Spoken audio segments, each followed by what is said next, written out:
আমার খুব খিদে পেয়েছে, আমি এখনই সমোসা চাই। চলো আজ আমরা পিকনিক করতে যাই।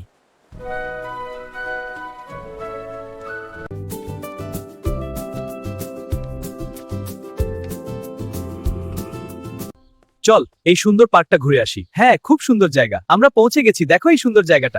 তারপর তারা দুজনে হাঁটতে হাঁটতে একটা সুন্দর পার্কে পৌঁছালো আর একটা বড় গাছের নিচে বসে পড়ল।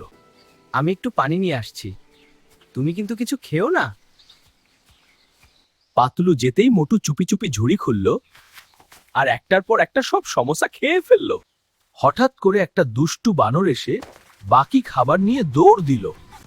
এই আমার খাবার! ও আমি পড়ে গেলাম। ঠিক তখন পাতলু এসে একটা বুদ্ধি বের করলো। সে বানরকে কলা দিল আর বানর খুশি হয়ে সব খাবার ফিরিয়ে দিল।